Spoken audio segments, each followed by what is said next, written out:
à celles et ceux qui sont en train d'arriver.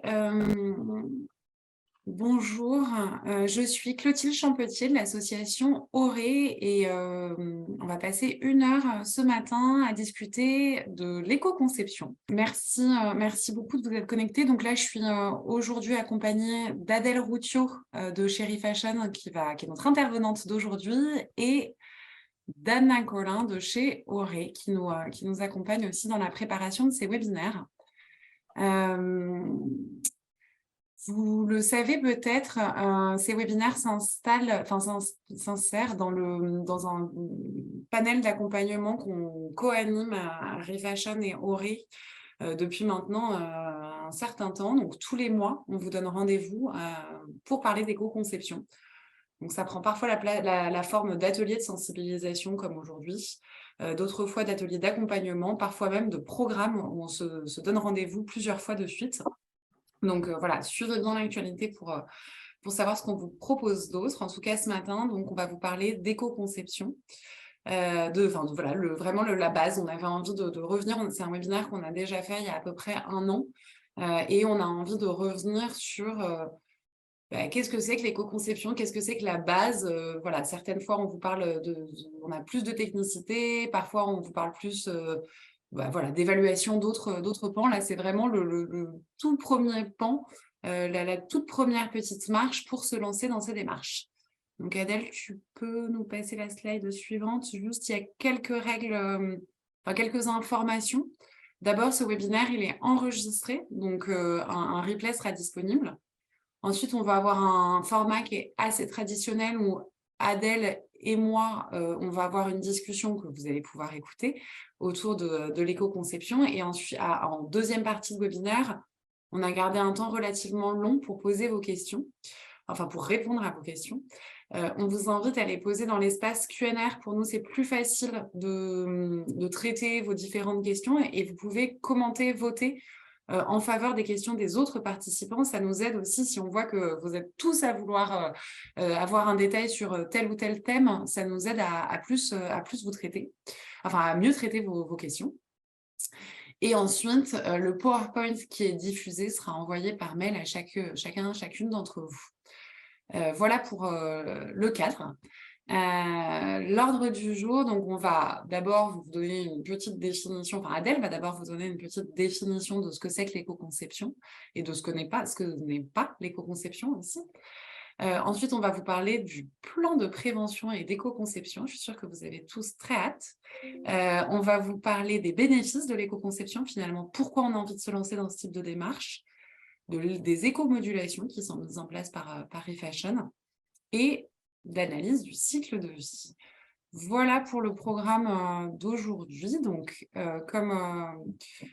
comme je l'ai déjà mentionné aujourd'hui, notre intervenante, c'est Adèle Routiot, qui est responsable éco-conception chez Refashion, qui a vraiment la double casquette d'animatrice et d'intervenante aujourd'hui, mais en fait, avec tout son... Voilà, c'était intéressant de te faire intervenir, Adèle, sur ce sujet, et j'en suis ravie parce que vraiment, qui mieux que toi que peut nous parler de cette thématique. Donc, on va commencer très tranquillement par le commencement. Donc, on a appelé ce webinaire le B.A.B.A. de l'éco-conception. Donc, est-ce que tu peux nous donner une première définition de ce que c'est l'éco-conception? Oui, avec plaisir. Merci beaucoup, Clotilde, pour cette introduction. Avant, je vais faire durer un peu le suspense quand même sur l'éco-conception. J'ai un premier devoir, c'est quand même de vous présenter Refashion. On passe souvent par cette case pendant nos différents rendez-vous de l'éco-conception et vous allez le comprendre aussi au fur et à mesure du webinaire que c'est important de comprendre le fonctionnement de Refashion dans tout ça. Refashion, on est ce qu'on appelle un éco-organisme. Donc on est une société qui est agréée par les pouvoirs publics pour encadrer ce qui s'appelle la filière REP, responsabilité élargie du producteur.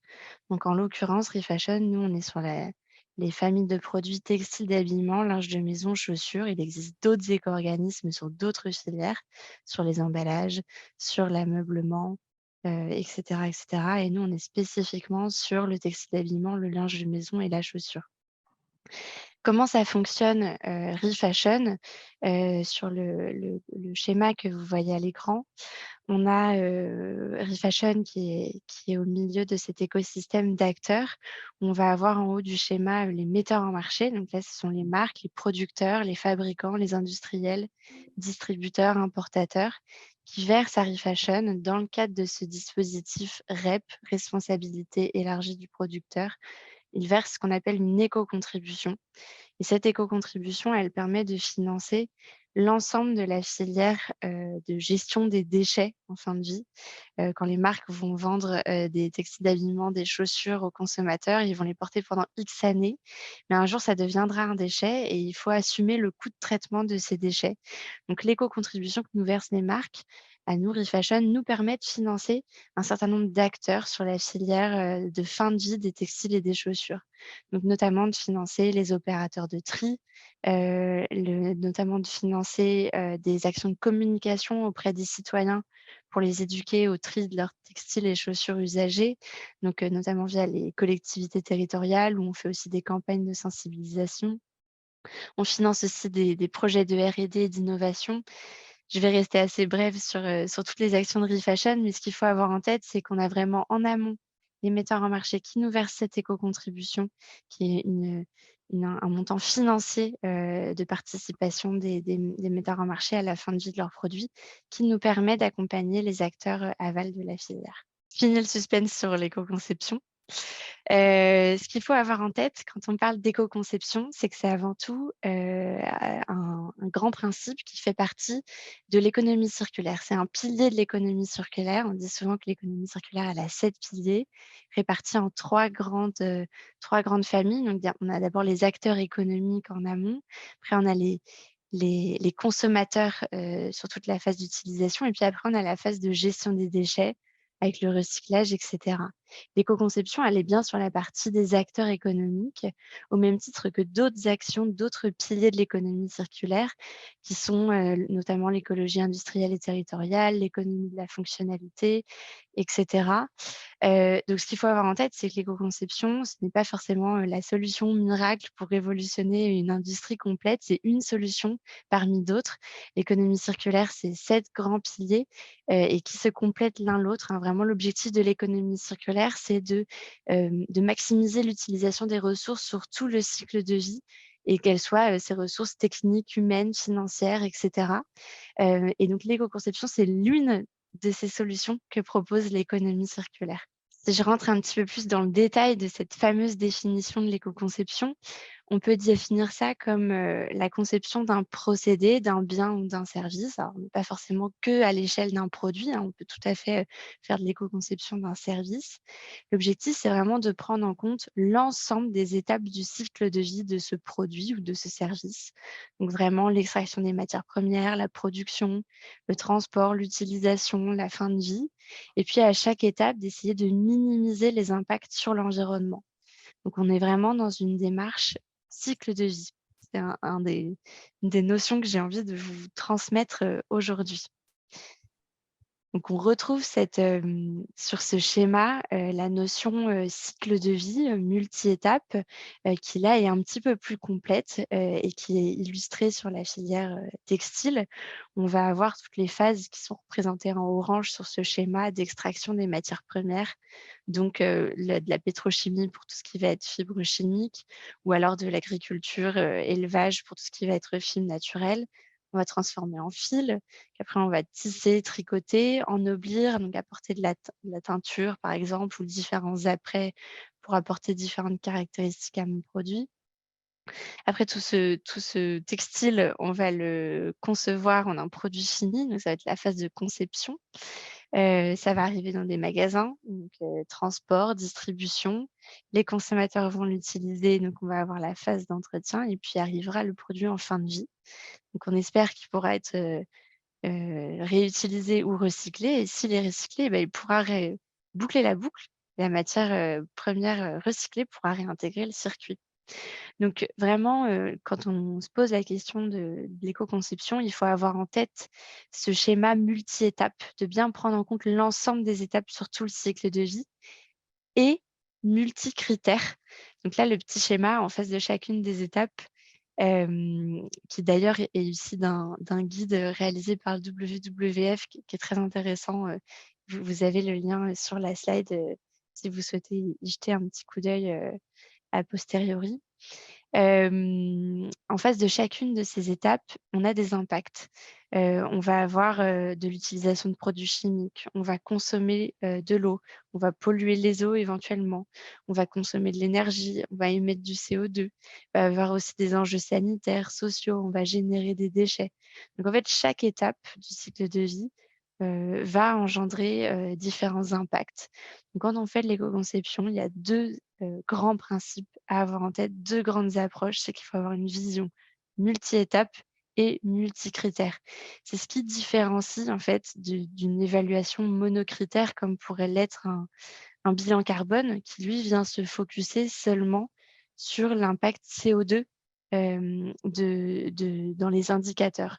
Là, l'objectif de l'éco-conception, c'est d'être plus complet dans, dans cette évaluation. Et c'est pour juste, Adèle, en complément, c'est pour éviter ce qu'on appelle les fameux transferts d'impact. C'est-à-dire que parfois, il va y avoir une fausse bonne idée. On va se dire, je vais, mettre en place quelque chose à l'étape, par exemple, d'extraction de la matière. Et puis, en fait, cette démarche-là va avoir des impacts de réduction, effectivement, à l'étape d'extraction de la matière, mais va se reporter à l'étape, de transport, par exemple. Donc, d'où l'intérêt de cette approche, multi-étapes et multicritères. C'est un peu compliqué parce qu'aujourd'hui, tout est un petit peu qualifié d'éco-conception. Donc on a un peu du mal à faire le tri, est-ce que ça, c'est vraiment de l'éco-conception? Il y a ce schéma qui est intéressant auquel je peux vous inviter à vous référer quand vous menez un projet d'éco-conception pour essayer de qualifier un petit peu votre projet. Parce qu'en fait, on distingue plusieurs niveaux quand on fait de l'éco-conception. Le niveau 1, ça va être souvent d'agir sur les matériaux et les composants d'un produit. Donc par exemple, plutôt que d'utiliser un polyester vierge, je vais plutôt utiliser un polyester qui est d'origine recyclée. Donc là, on change pas vraiment le produit, on change un peu à la marge le matériau qui le compose. Le niveau 2, on va plutôt agir sur l'architecture du produit. Donc là, on peut par exemple réfléchir à un patronage zéro déchet, qui va minimiser les chutes, de production qui sont générées à l'étape de confection. Et donc du coup, ça va changer la forme de mon produit, ça va changer le style. Donc il va y avoir besoin d'une réflexion un peu plus amont sur sur l'architecture du produit.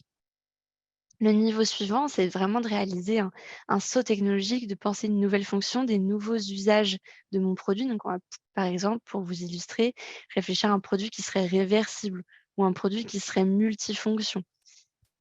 Et la dernière étape, en fait, ou la dernière ou celle qu'on référence comme étant, la plus efficiente, ce serait carrément de changer de modèle économique. Tout à l'heure, quand je vous parlais de l'économie circulaire, en vous parlant qu'il y avait plusieurs piliers dans l'économie circulaire, il y a par exemple l'économie de la fonctionnalité, où plutôt que de commercialiser pardon, un produit, on va commercialiser, un service. Donc par exemple avec un service de location.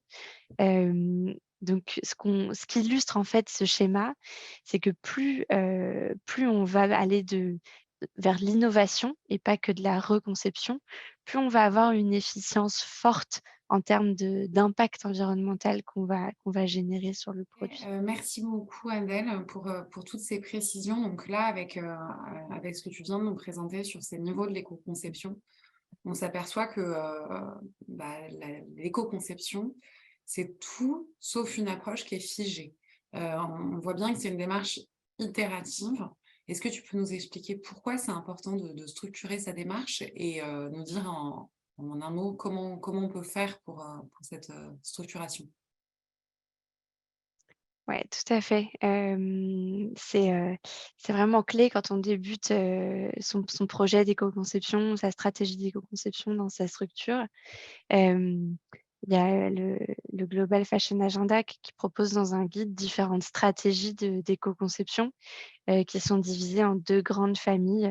Éco-concevoir pour allonger la durée de vie ou éco-concevoir pour plus de circularité. Ces Ça peut être plusieurs stratégies parmi d'autres. Je vous propose cette segmentation aujourd'hui, mais elle n'est pas forcément unique. Mais si on regarde spécifiquement, par exemple, l'allongement de la durée de vie, on va avoir 2 sous-stratégies qui pourraient être éco-concevoir pour que le produit dure plus longtemps ou éco-concevoir pour le produit soit réparable. Alors que si on regarde la partie circularité, on va plus être sur des conceptions qui vont faciliter le désassemblage, le recyclage ou améliorer la biodégradabilité du produit. Donc en fait, les stratégies d'éco-conception à avoir derrière pour améliorer l'impact environnemental du produit ne sont pas les mêmes, et elles peuvent aussi parfois être un peu contradictoires, hein. C'est-à-dire que quand on veut faire, de l'éco-conception pour durer, ça peut parfois être en contradiction avec de l'éco-conception qui facilite le désassemblage et donc qui facilite le recyclage. Ce que je veux mettre en avant ici, c'est que l'éco-conception, en fait, c'est une démarche de compromis. Il y a des compromis à faire dans le choix de ta stratégie d'éco-conception. Ça sert à rien de se lancer tout azimut dans toutes les stratégies possibles d'éco-conception. C'est important que ce soit guidé par un tempo fort et des stratégies fortes qui sont en adéquation avec l'identité de la marque, l'offre produit, la faisabilité technique, les ressources que vous avez possible à mettre derrière, donc que ce soit des ressources, financières, temps, hommes et cetera, les attentes de vos clients. Donc c'est nécessaire d'écrire sa stratégie d'éco-conception pour éviter de se lancer dans des stratégies qui seraient parfois contradictoires et qui, à terme ne pourraient pas cohabiter les unes avec les autres. Ce qui est intéressant, c'est que la loi AGEC vous demande d'ailleurs, donc quand je dis vous, j'interpelle, les metteurs en marché, les marques de textiles d'habillement, linge de maison, chaussures qui participent au webinaire. La loi AGEC, impose maintenant aux producteurs de rédiger leur fameuse, stratégie d'éco-conception à travers de ce qui a été à nommer, dans ce texte de loi, un plan de prévention et d'éco-conception. La loi AGEC, c'est une loi qui a été publiée en février 2020, dont je pense vous êtes nombreux à avoir entendu parler pour beaucoup d'autres sujets, pour l'interdiction de détruire les invendus, pour la position d'un logo Triman sur vos produits. Je ne vais pas citer toutes les nouvelles obligations et les nouvelles dispositions qu'engendre la loi AGEC. Là, je vais faire un focus sur celle du plan de prévention et d'éco-conception qui est un petit peu plus méconnue. C'est l'article 72 de la loi AGEC qui indique que tout producteur, donc par producteur, on va entendre les marques, les industriels, les fabricants, tous les metteurs en marché qui en fait versent, je reviens un peu en arrière sur la présentation de ReFashion, tous les metteurs en marché qui versent à ReFashion ce qu'on appelle l'éco-contribution et qui permet de financer la fin de vie des produits textiles et chaussures qui sont mis sur le marché. Donc tous ces producteurs, ils sont tenus d'élaborer et de mettre en œuvre ce qu'il s'appelle un plan de prévention et d'éco-conception qui a 3 objectifs: réduire l'usage de ressources non renouvelables, accroître l'utilisation de matières recyclées et accroître la recyclabilité des produits dans les installations de traitement situées sur le territoire national. Donc ce texte de loi impose en quelque sorte aux metteurs en marché de rédiger la stratégie d'éco-conception. Donc j'insistais tout à l'heure sur le fait que c'était important. En plus d'être important, c'est obligatoire. Donc ce qu'il faut retenir, c'est ces fameux 3 axes ciblés par la loi AGEC qui sont réduire l'usage de ressources non renouvelables, accroître l'utilisation de matières recyclées et accroître la recyclabilité des produits. Il vous est demandé via ce texte de prendre des engagements, de vous fixer des objectifs autour de ces 3 axes. Vous aurez à réviser ce plan tous les 5 ans, et il doit comporter, ce plan, un bilan du plan précédent et les objectifs et les actions que vous prévoyez de mener durant les 5 années à venir sur ces fameux 3 axes. Le plan, il peut être individuel ou commun à plusieurs producteurs. Par exemple, je suis une marque qui fait partie d'un groupe, je peux tout à fait rédiger un plan pour l'ensemble de mon groupe ou alors rédiger un plan pour chacune des marques qui composent mon groupe. Et ReFashion, dans tout ça, nous, on est tenus de publier, enfin de rédiger et de publier une synthèse publique de l'ensemble des plans que vont rédiger nos adhérents sur la prévention et l'éco-conception. Pour vous aider dans tout ça, ReFashion vous met à disposition un certain nombre d'outils. Tout d'abord, des trames d'écriture. on vous propose en fait un template pour vous aider dans la rédaction de ce plan de prévention et d'éco-conception.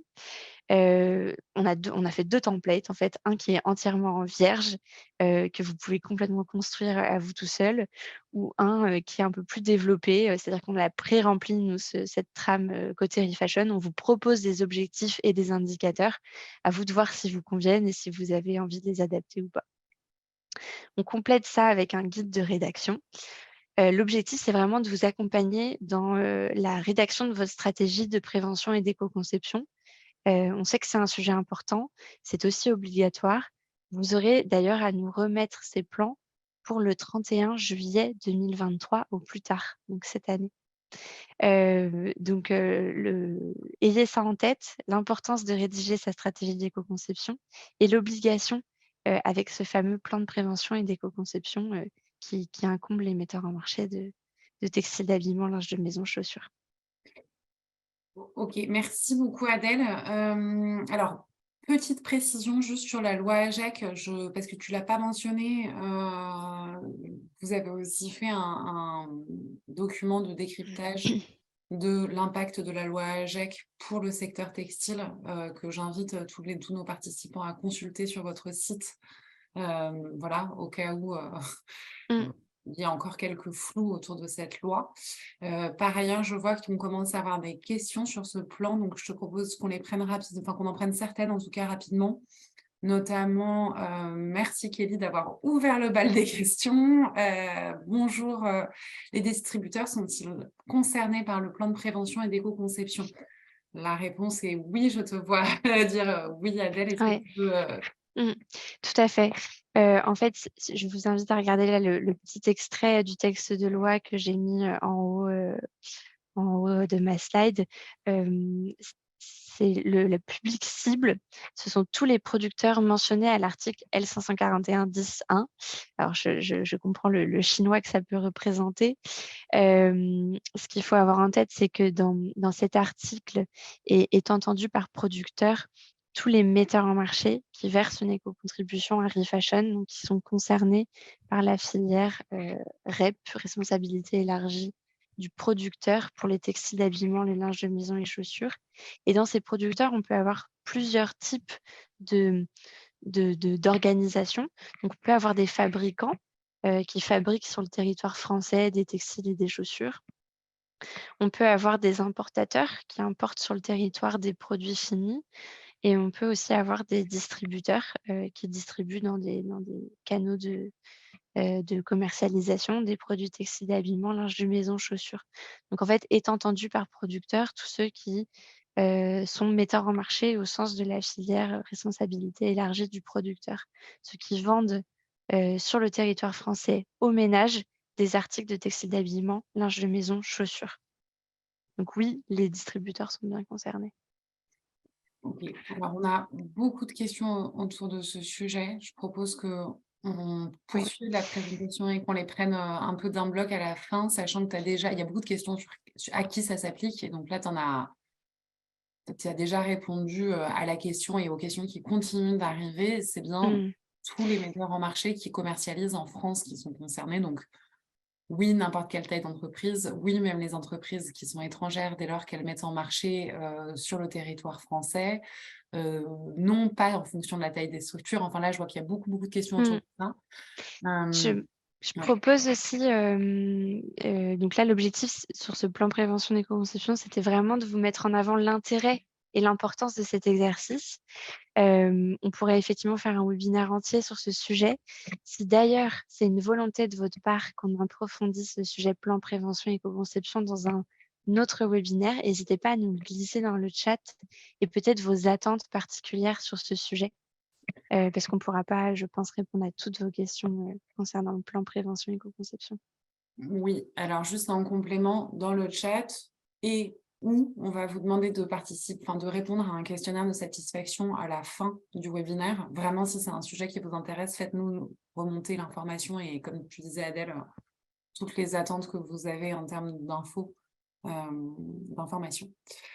Ceci dit, je vous propose qu'on décentre, qu'on dézoome sur ce plan de prévention et qu'on se rappelle, enfin qu'on retourne à notre sujet d'aujourd'hui qui est, l'éco-conception dans son ensemble et donc la question suivante, c'est finalement pourquoi est-ce que, moi, metteur en marché, j'aurais intérêt à me lancer, dans une démarche d'éco-conception, mis à part l'aspect légal dont on a déjà un petit Mmh. peu parlé?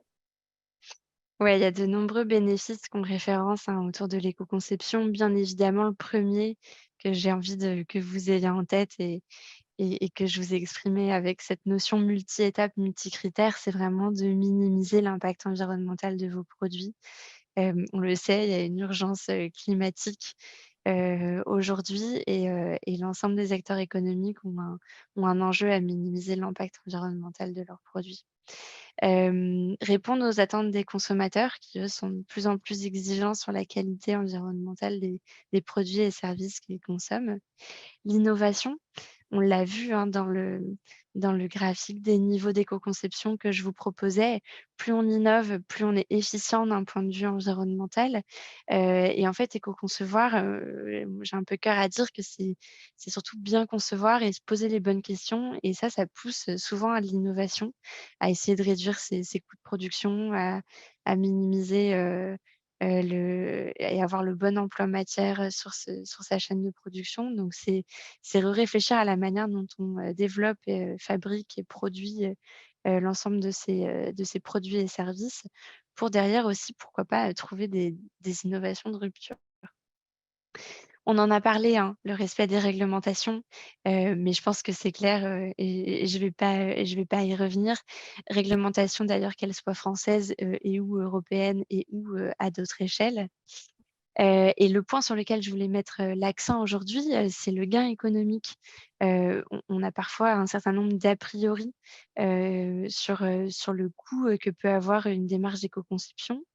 L'ADEME a essayé d'apporter une réponse à tout ça, notamment grâce à une étude qui a été, donc une étude qui se nomme, «Analyse, des bénéfices économiques de l'éco-conception dans les entreprises». C'est une étude qu'a menée l'ADEME en 2017 et qui a été mise à jour en 2021 et qui vient d'être publiée là récemment en janvier 2023. C'est une étude sur laquelle 25 entreprises ont été étudiées, donc des entreprises de tailles, différentes, sur des secteurs, économiques différents, dont, certaines entreprises qui ont été étudiées qui sont dans le secteur de l'habillement. En 2021, 25 entreprises étudiées versus 10, j'ai ma petite anti-sèche, ouais 10 en 2017. Cette étude, elle montre, notamment là l'étude de 2021, que l'éco-conception va engendrer des coûts, supérieurs, notamment sur l'étape de production. Effectivement, sur l'étape d'achat de matières premières, on va avoir des coûts assez élevés quand on se lance dans une démarche d'éco-conception. Néanmoins, l'étude, elle montre aussi, que sur les 25 entreprises, étudiées, on observe une hausse du chiffre d'affaires, notamment par, l'attractivité du produit éco-conçu qui est plus forte, qui parfois justifie du coup d'un prix qui est plus élevé. Mais sur les conclusions de cette étude, ce qui est montré, c'est qu'on observe, à l'échelle de l'entreprise, une hausse du chiffre d'affaires quand les entreprises se lancent dans une démarche d'éco-conception. Donc voilà, donc si vous avez envie d'approfondir un petit peu le sujet du gain économique de l'éco-conception, je vous invite à vous référer à cette étude. J'enchaîne puisque j'ai un deuxième en fait, bénéfice, économique à vous proposer sur l'éco-conception. Tout à l'heure, je vous parlais, que Refashion, collecte auprès des metteurs en marché ce qui s'appelle l'éco-contribution. Donc ce montant versé par les marques, pour financer la fin de vie des produits textiles et chaussures. Eh bien, sachez qu'en fait, cette éco-contribution, qui s'élève de quelques centimes par produit et qui est calculée selon un barème spécifique, elle peut être modulée, en fait, en fonction des caractéristiques environnementales de votre produit. Donc l'éco-modulation, c'est un système incitatif de bonus ou malus. Vous avez pu aussi entendre prime ou pénalité, sur l'éco-contribution des produits pour encourager les démarches d'éco-conception. Donc à partir de janvier 2023, chez Refashion, on a 3 éco-modulations qui sont applicables. La première, c'est sur le critère de durabilité. Il y a 10 catégories de produits qui sont concernées. Il faut respecter un cahier des charges précis que je ne vais pas, vous détailler, aujourd'hui. Mais c'est en gros une liste de tests physiques, tests qualité en fait, qui sont menés sur les produits où il y a des seuils spécifiques à atteindre et vous pouvez bénéficier de 70 centimes de bonus par unité, pour les 100 000 premières pièces par catégorie de produits, puis 7 centimes par unité pour les 100 000, pour au-delà pardon des 100 000 pièces par catégorie de produits. Donc le premier critère qui permet de bénéficier d'un bonus financier, c'est la durabilité des produits. Le second, c'est quand le produit, fait l'objet d'un label environnemental. Il y a une liste de labels qui a été établie, donc qui sont EcoCert Textile, Oecotex Made in Green, bluesign, Fairtrade, l'écolabel européen, Demeter, GOTS et Bioré, qui eux aussi, si le produit, est concerné et certifié par ce label, il peut bénéficier de 30 centimes par unité de bonus sur l'éco-contribution donc, pour les 5 000 premières pièces et puis au-delà de 3 centimes par unité, au-delà de ces 5 000 premières pièces. Donc durabilité, labels environnementaux et le dernier critère, c'est l'incorporation de matières recyclées dans les produits. Donc là, il y a 2 bonus différents qui peuvent être attribués. Quand la matière première, recyclée, elle provient de déchets de textiles, d'habillement, linge de maison, chaussures, post-consommation, donc une fois qu'ils ont été utilisés, donc tous les invendus, tous les déchets de production, ça n'est pas considéré peut bénéficier de 1 000 € par tonne de matière recyclée incorporée. Donc là, on est vraiment en boucle fermée. On prend des déchets textiles pour en refaire des textiles neufs. Et sur la boucle ouverte, donc c'est-à-dire par exemple des déchets d'autres industries, on peut bénéficier de 500 € par tonne de matière recyclée incorporée. Il y a également un critère de proximité qui est en train d'être défini sur cette écomodulation pour que, cette prime relative à l'incorporation des matières recyclées concerne un territoire proche, on va dire ça comme ça à date puisque le critère n'est pas encore défini, en tout cas à proximité, du territoire français. Donc voilà, donc je vous invite à vous renseigner sur ces écomodulations. Éco-concevoir, c'est aussi bénéficier de ces bonus qui sont absolument pas négligeables, hein. Là, je vous parle de quelques centimes, mais à multiplier par le nombre de produits mis sur le marché par votre structure, il y a un réel bénéfice financier qui peut se dégager derrière ces écomodulations. Donc voilà pour ma réponse sur les bénéfices, Clotilde. Je pense que la thématique était claire. L'éco-conception, ça peut aussi être, bénéfique, économiquement.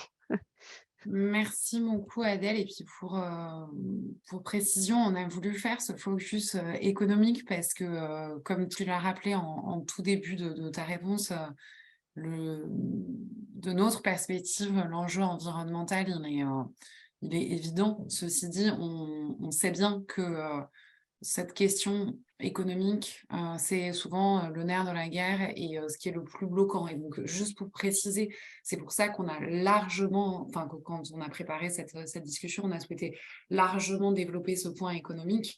Néanmoins, évidemment, l'intérêt, il est, au moins tout autant environnemental.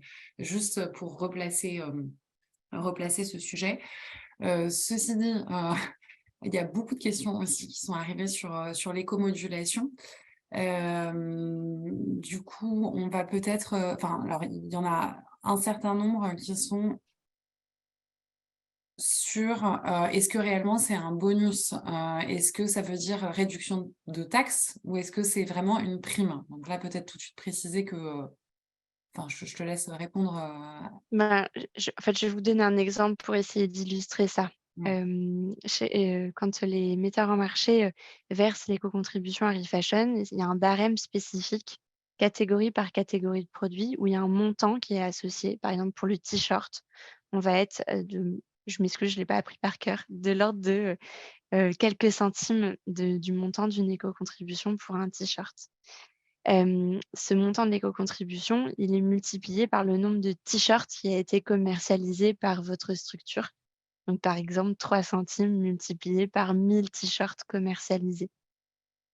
Ça, c'est le barème standard et il peut donc faire l'objet d'un bonus avec ces éco-modulations. Donc par exemple, si le t-shirt, il remplit les critères, pour la prime de durabilité, au lieu de payer, ces quelques centimes, pour ce t-shirt, vous allez pouvoir bénéficier d'une prime, d'un bonus qui vous est versé par eFashion de 70 centimes par unité. Donc ça vient, ça peut même venir créer un un comment l'exprimer? Enfin, disons que le montant de l'éco-contribution que vous allez verser à Refashion qui est pour un t-shirt de, 3 ou 4 centimes, s'il respecte l'éco-modulation, vous pouvez même, j'ai envie de dire, gagner de l'argent puisque vous l'avez vu, le bonus, il peut aller à 70 centimes par unité. Donc on est vraiment sur un bonus. OK, et alors il y a une des questions qui, je pense, est assez intéressante, c'est est-ce que les primes, elles sont cumulables? Est-ce que, par exemple, on peut cumuler, voilà, la durabilité et le label? Et il y a Ouais. beaucoup de questions beaucoup de fois, la question qui revient sur comment est-ce qu'on mesure la durabilité? Mmh. Alors je suis volontairement pas rentrée dans ce détail aujourd'hui, D'accord, par peur d'y passer trop de temps. OK. Aujourd'hui, c'est un cahier des charges, détaillé, catégorie de produits par catégorie de produits, qui liste, je reprends l'exemple de mon t-shirt, les tests, qualité, les tests de durabilité que le produit, doit remplir. Donc il y a un certain seuil à atteindre pour pouvoir bénéficier de cette écomodulation.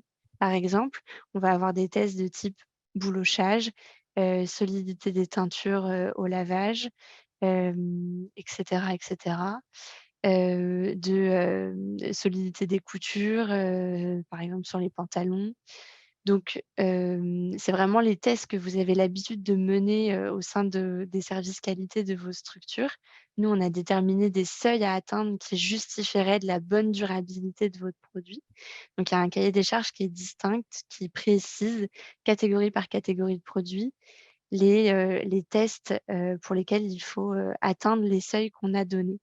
Donc tout ça, c'est annexé, dans le fichier des éco-modulations, que vous pouvez retrouver sur notre site et que je crois on a dû glisser vous le lien, dans le chat. Alors effectivement, là, tu désamorces une des questions, tu réponds à l'une des questions qui est posée de où est-ce qu'on peut trouver le cahier des charges? Pareil pour les justificatifs et cetera. On pourra vous envoyer un mail suite au webinaire pour vous préciser ou enfin, vous envoyer à nouveau les liens, parce que ça a l'air d'être une question, brûlante. Juste, quand aurons-nous les règles concernant les malus? Heu Oui, alors pour le moment, pas de malus. Ça pourrait effectivement, parce que je l'ai mis dans ma définition, l'écomodulation pourrait prendre la forme d'un malus. Aujourd'hui et sur l'année 2023, toutes les écomodulations existantes prennent la forme de primes ou de bonus. Il y a pas de malus existant aujourd'hui. Donc je peux pas, répondre de quand. Ça arrivera peut-être un jour. Pour le moment, ça n'existe pas. On va poursuivre parce qu'on a je vois qu'il y a les questions, ne s'arrêtent pas, mais on a encore, 2 autres sujets qu'on voulait traiter et puis on reviendra à tout ça si on a encore du temps en fin de webinaire. Il y a une question qui revient très souvent, quand on lance une démarche, d'éco-conception, c'est comment on mesure? Donc, comment on sait que ce qu'on met en place, nos actions sont efficaces? Voilà, j'aimerais que tu nous parles un petit peu de la question des indicateurs, Adèle. Mmh. Merci Clotilde de poser cette question parce qu'elle revient, absolument tout le temps, de comment on peut mesurer, et piloter notre démarche d'éco-conception. Moi, je voulais vous parler aujourd'hui de l'analyse du cycle de vie ou ACV. Et je vais d'ailleurs mettre tout de suite un petit disclaimer qui est pas une solution unique d'ailleurs. L'analyse du cycle de vie, c'est une des solutions existantes pour vous aider, à mesurer, le bénéfice environnemental que vous pouvez apporter à votre produit. Mais qui est pas unique, mais pourtant qui revient souvent. Donc je voulais en profiter pour faire le point, aujourd'hui sur ce que c'est cette analyse du cycle de vie. Hem, donc l'analyse du cycle de vie, c'est un outil permettent d'évaluer les impacts environnementaux Donc à nouveau, d'un produit, d'un bien ou d'un service même, hein, on peut avoir cette, notion servicielle. Elle est, cette analyse du cycle de vie très liée à l'éco-conception parce qu'elle reprend les mêmes grands principes qui sont multi-étapes, multi-critères. Ah, c'est dans le nom, de l'outil, l'analyse du cycle de vie. On va bien regarder l'ensemble des étapes du cycle de vie. Et l'ensemble des impacts qui sont générés à chacune de ces étapes et pas que le CO2, hein. Je reviens sur cet exemple tout à l'heure. L'objectif de l'analyse du cycle de vie, c'est d'aller plus loin que ça, c'est d'être plus complet et c'est aussi de mesurer l'impact du produit, du service sur la consommation d'eau, la pollution de l'eau, l'eutrophisation des sols, la pollution des sols donc, et cetera et cetera. Et donc ça se différencie, hein, donc d'une analyse monocritère, comme pourrait l'être le bilan carbone qui se focus seulement sur l'indicateur changement climatique, qui est exprimé en CO2 équivalent. Donc une analyse du cycle de vie va plus loin puisqu'elle regarde plus d'indicateurs, donc elle va plus loin sur ce volet-là. C'est une méthode qui est normalisée, pour info, via des normes ISO. Et ce qu'il faut savoir, c'est que les travaux sur l'analyse du cycle de vie, hein, remontent à un certain nombre d'années. On en entend, beaucoup parler aujourd'hui, ça peut être un bon outil de mesure. Ce que je voulais vous passer aussi comme message derrière cette analyse du cycle de vie, ce qu'il faut comprendre, c'est qu'avec une analyse du cycle de vie, on ne mesure pas en fait l'impact environnemental d'un produit, mais on mesure l'impact environnemental du service rendu par un produit. Par exemple, je vais mesurer l'impact environnemental d'un t-shirt porté et lavé 40 fois pendant 1 an. Donc c'est ce qu'on appelle l'unité fonctionnelle. On vient encadrer le système qui est évalué, par l'analyse du cycle de vie. Donc à quoi ça sert, l'analyse de cycle de vie dans quel moment c'est bien de se dire: «Tiens, ce serait pas mal, pour piloter mon projet et ma démarche d'éco-conception, que je réfléchisse éventuellement à mener une analyse du cycle de vie».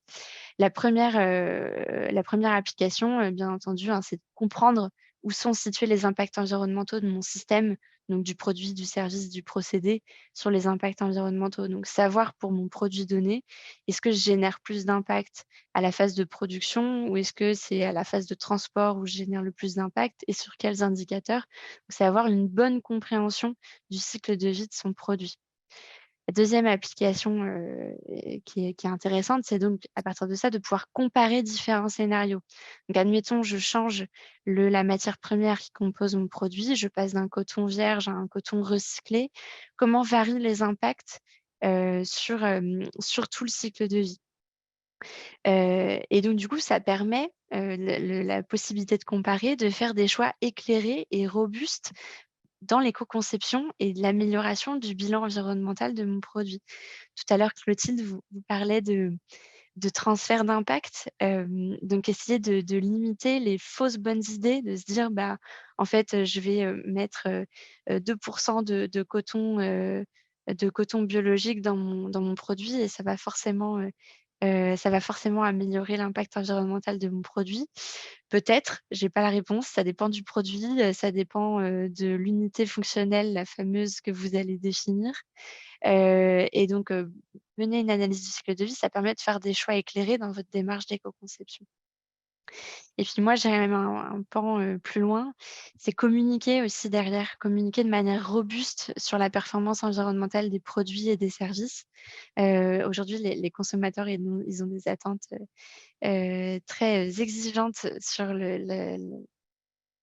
l'empreinte environnementale de leurs produits.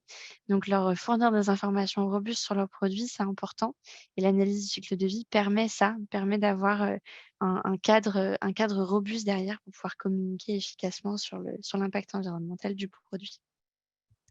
Dernier point là-dessus, on a une petite fiche anti-sèche qui est toute faite sur l'analyse du cycle de vie, qui vous remet, ces différents grands principes, qui vous propose un exemple aussi de l'analyse du cycle de vie sur un produit, jean, sur un pantalon en jean, que je vous invite à regarder si vous avez envie de creuser le sujet, de l'ACV.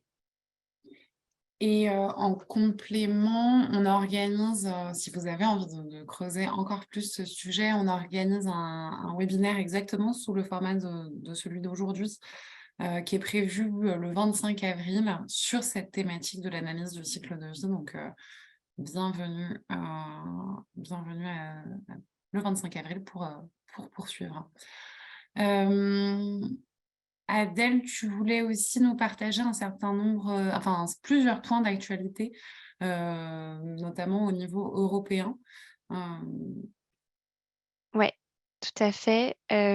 J'ai 3 points d'actualité, quand je vous parle d'éco-conception, textile et chaussures que j'aimerais vous partager aujourd'hui.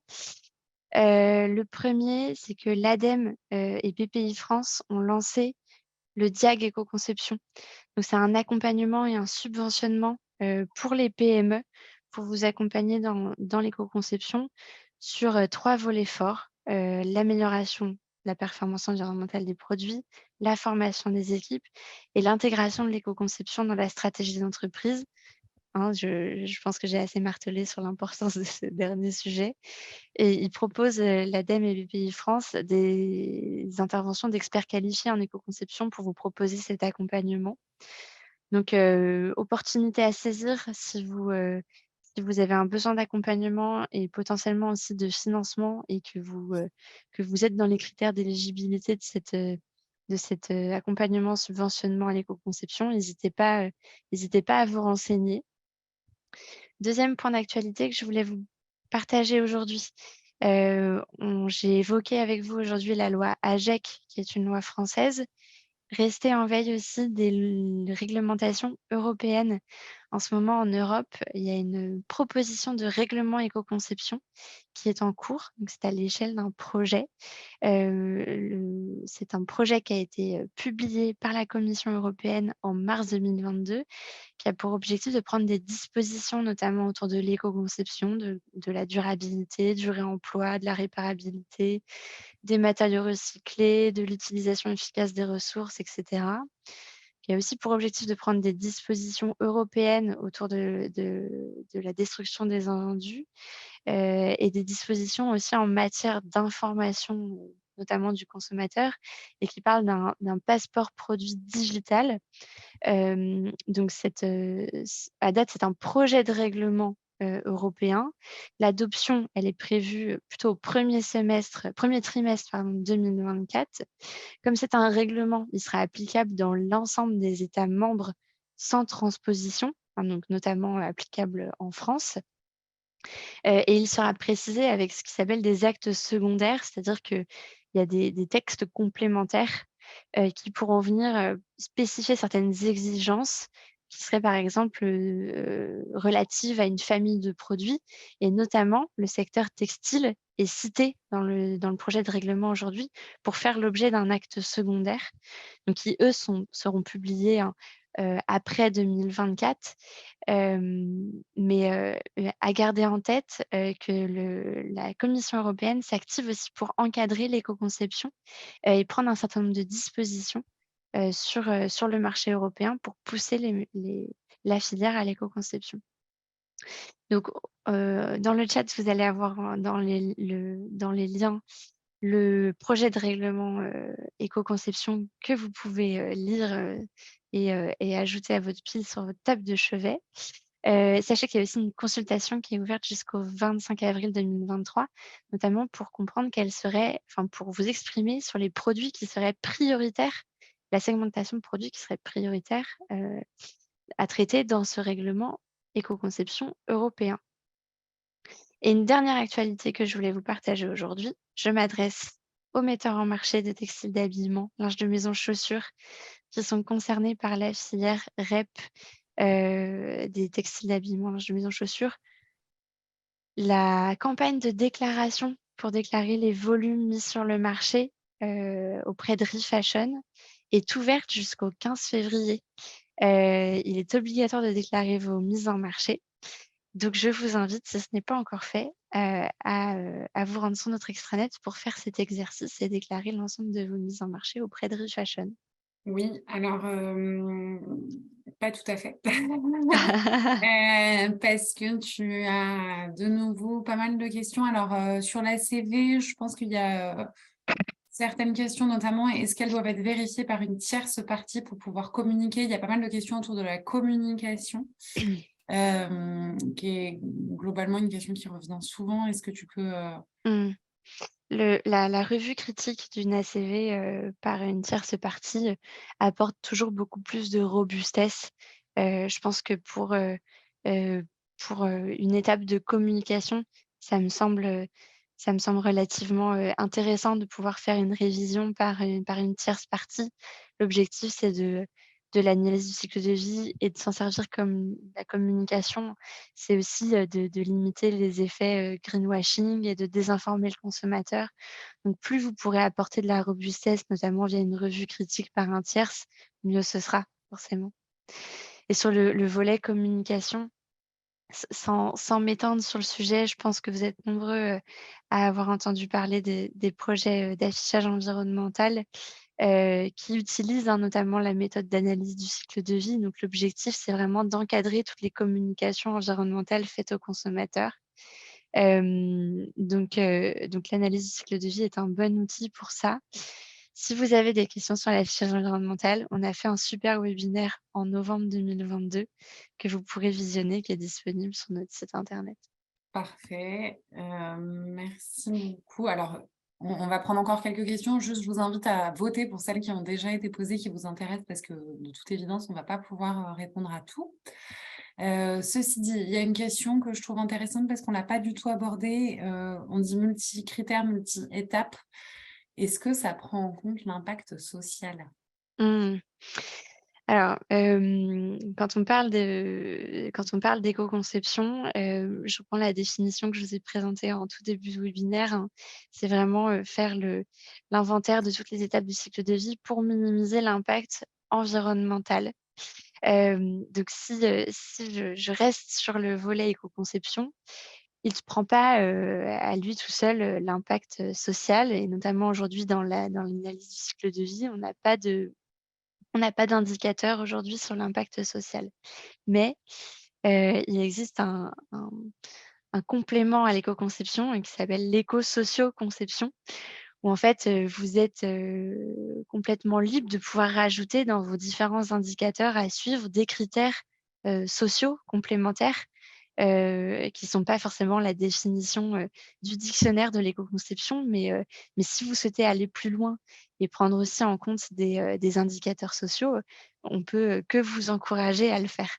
Mais, l'éco-conception par définition, de manière très pragmatique, on reste sur les impacts environnementaux, mais bien entendu, les impacts sociaux sont à considérer et je ne peux que vous inviter, à le faire. Merci beaucoup Adèle. Peut-être encore, 2 questions. Il y en a une sur le label GRS qui n'a pas été retenu. Est-ce que tu peux nous dire pourquoi il n'a pas été retenu? Mmh. Alors, pour plusieurs raisons, hein, la liste des labels, qui vous est proposée, elle a fait l'objet, pardon, d'un certain nombre d'études, notamment par l'ADEME, notamment par les pouvoirs publics, pour comprendre quels étaient les bons labels sur lesquels indexer une prime, sur lesquels indexer une éco-modulation. Le critère de choix de ces labels, ça a été notamment d'essayer de trouver des labels qui sont le plus englobants, qui englobent le plus d'étapes du cycle de vie, et qui sont donc peu spécifiques à une problématique spécifique de l'éco-conception. Le label GRS, quant à lui, est donc spécifique à l'une des thématiques d'éco-conception qui est l'introduction de matières recyclées dans le produit. Et étant donné qu'il n'est pas englobant, c'est pas un label qui a été retenu dans le cadre de ces études. Après, pour autant, le critère d'intégration de matières recyclées fait bien l'objet, hein, je le rappelle, d'une autre éco-modulation. Donc c'est aussi pour pas qu'il y ait doublon et pour pas que vous bénéficiez 2 fois d'une même éco-modulation, pour le même, produit et la même action d'éco-conception derrière. Donc il y a bien une éco-modulation pour l'introduction de matières recyclées. OK. Bon, il est, 10h27. Malheureusement, on ne va pas pouvoir répondre à toutes les questions. Ceci dit, on voudrait simplement, vous rappeler d'abord, que ces webinaires, c'est l'animation qui va de pair avec, un outil qui est disponible en ligne, qui est la plateforme Ecodesign, qui existe depuis 2019 et dans laquelle vous allez retrouver énormément de ressources sur ce sujet de l'éco-conception. Donc, vraiment, on vous invite à vous inscrire et à vous aller consulter. Il y a des retours d'expérience, des fiches qui sont à la fois méthodologiques, avec du contenu. Il y a vraiment beaucoup de et puis d'autres documents qui ont pas été, créés par Refashion. Mais vraiment, c'est là où vous allez, on essaie d'y rassembler, le maximum de ressources pour vous aider dans votre démarche. En parallèle de ça, enfin et en particulier plutôt, il y a une fiche sur comprendre ce qu'est une démarche d'éco-conception. Il y a une fiche qui s'appelle «Piloter ma démarche d'éco-conception» et il y a aussi un document qui est disponible dans ce qu'on appelle l'éco-veille, qui est la ressource vers d'autres documents, donc qui s'appelle «Éco-concept», l'éco-conception textile. Donc tout ça, c'est des ressources qu'on va vous mettre, en lien dans notre mail de suivi. Hem, pour conclure, on en a un tout petit peu parlé, mais je vous invite vraiment à renseigner notre, questionnaire de satisfaction. Ces webinaires, on les conçoit pour vous. Hem, Là, on a par exemple parlé du plan de prévention à l'éco-conception, mais pas que. C'est très important pour nous de savoir, on les analyse, on les regarde, on fait vraiment, on se base sur ce que vous nous dites dans ces questionnaires pour pouvoir concevoir les programmes, des mois et de l'année à venir.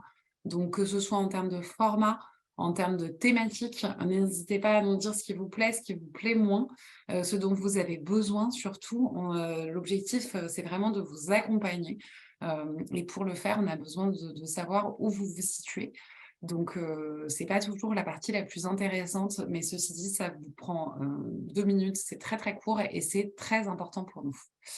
Hem, je suis, désolée qu'on n'ait pas pu traiter ces 41 questions qui nous restent dans le chat et en même temps, le sujet est très vaste. Ça montre aussi, la dynamique de la filière. Donc, je vous remercie pour votre participation à ce webinaire et puis on aura l'occasion de poursuivre les échanges. Merci à Adèle de s'être prêtée à cet exercice et puis bonne journée à tous et à toutes. Merci, bonne journée. Merci à Clotilde pour l'animation et merci à Anna, qui dans le chat, vous a mis, beaucoup de ressources. Bonne journée à tous.